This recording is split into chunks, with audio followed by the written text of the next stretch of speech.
Shalom, saudaraku yang diberkati oleh Tuhan Yesus Kristus. Pagi ini berjumpa lagi dalam program Bertumbuh dan Berbuah. Kita akan merenungkan kebenaran firman Tuhan dan tema yang saya sampaikan buat saudara semua di pagi ini dengan tema bertahan. Kita baca dalam Yakobus pasalnya yang pertama, ayatnya yang ke-12. Firman Tuhan berkata, "Berbahagialah orang yang bertahan dalam pencobaan, sebab apabila ia sudah tahan uji, ia akan menerima mahkota kehidupan yang dijanjikan Allah kepada barang siapa yang mengasihi Dia." Saudaraku yang diberkati oleh Tuhan Yesus Kristus, salah satu ciri pemenang adalah tahan uji dalam menghadapi segala sesuatu. Sebagai orang percaya, kita perlu memahami bahwa Tuhan ingin kita menjadi orang-orang, menjadi anak-anaknya yang kuat ketika menghadapi segala tantangan dalam kehidupan. Kita sebagai orang percaya, kita tidak boleh takut bila kita harus menghadapi tantangan, bila kita harus menghadapi banyak masalah. Sebab apa? Sebab kita ada di dalam Kristus. Tuhan tidak akan mengizinkan kita diuji melampaui kekuatan kita. Dan Dia bekerja dalam segala hal untuk mendatangkan kebaikan bagi setiap kita. Dan Dia Tuhan Allah yang menguji, tapi Dia juga akan memampukan kita untuk menang dalam setiap ujian yang kita hadapi. Ada perbedaan antara ujian dan pencobaan, seperti ilustrasi sebuah palu. Di tangan seorang ahli, palu bisa menghasilkan suatu karya pahatan yang sangat indah. Di tangan orang jahat, maka sebuah palu dapat merusak dan menghancurkan dan membawa celaka. Ujian yang berasal dari Allah itu dimaksudkan untuk membawa kita kepada pengenalan akan Dia. Ujian diizinkan terjadi untuk apa? Untuk kita ini bertumbuh di dalam iman, kita ini bertumbuh menjadi orang-orang yang dewasa di dalam Kristus. Ujian akan memurnikan, bahkan akan menguduskan kita. Untuk apa? Kita memiliki karakter ilahi, kita menjadi pribadi yang kuat, yang tangguh. Kita sementara di bawah Tuhan untuk apa? Tuhan memperbesar kapasitas kita yang berujung kepada kemenangan, mujizat, dan damai sejahtera. Pencobaan yang berikutnya, pencobaan berasal dari si jahat, dari iblis.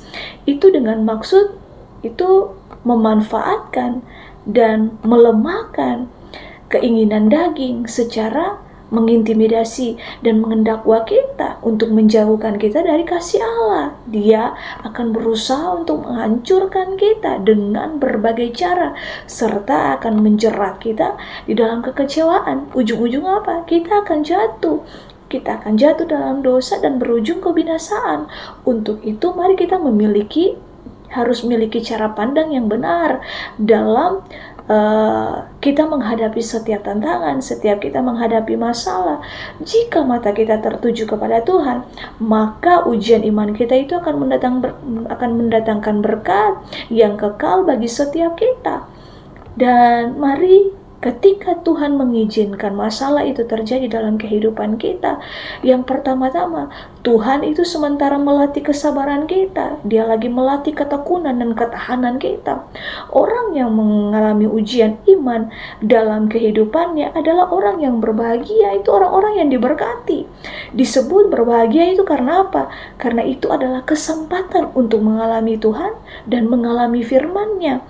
Kata bertahan ini dalam Yakobus 1 ayat yang ke-12 ini menggunakan kata hupomone, yaitu yang mengandung arti kesabaran, ketabahan, ketekunan, dan ketenangan di tengah situasi yang kacau balau. Dan yang berikutnya, Tuhan lagi membantu kita untuk apa? Kita menghasilkan buah yang matang. Ketekunan dan kesabaran itu akan menghasilkan buah-buah yang matang atau buah-buah yang berkualitas. Firman bukan lagi sekedar informasi, tapi diukur dalam hati kita menjadi pewahyuan. Firman akan digenapi menjadi kebenaran dan akan memerdekakan, mendatangkan damai sejahtera. Dan yang berikutnya, mengapa Tuhan mengizinkan kita berada dalam tantangan, ujian? Untuk apa? Kita menerima mahkota kehidupan. Orang yang sudah tahan uji didapati setia sampai akhir, dia akan menerima mahkota kehidupan. Dalam Wahyu 2 ayatnya yang ke-10 di situ dikatakan ada kata mahkota. Kata mahkota itu menggunakan kata Stephanos yang artinya reward yang diberikan kepada tiap pemenang lomba. Mahkota kehidupan adalah reward atau upah yang akan diberikan Tuhan pada waktu kita menghadap tahta pengadilan Kristus. Dan mari kita tekun mencari Kristus, kita bertahan dalam segala tantangan pencobaan yang kita hadapi, karena ujung-ujungnya Tuhan akan membuat kita menjadi orang-orang yang berkemenangan. Jangan gentar, jangan takut, tetap bertahan di dalam segala apapun situasi yang mungkin saat ini terasa sulit, terasa berat. Tapi firman mau mengingatkan kita bahwa berbahagialah orang yang bertahan dalam pencobaan, sebab apabila ia sudah tahan uji, dia akan menerima mahkota kemuliaan. Jadi mari kita mau fokus mencari Tuhan, fokus kepada Tuhan saja, jangan berfokus kepada masalah, kepada segala problema yang kita hadapi, tapi mari kita pandang Tuhan saja. Berdiri sebagai orang-orang yang berkemenangan, dan Tuhan mau untuk kita menjadi anak-anak Tuhan yang bukan anak-anak gampangan, tapi anak-anak Tuhan, menjadi anak-anak Tuhan yang tangguh, yang kuat, menjadi anak-anak Tuhan yang menjadi berkat untuk kemuliaan namanya. Tuhan Yesus memberkati. Immanuel.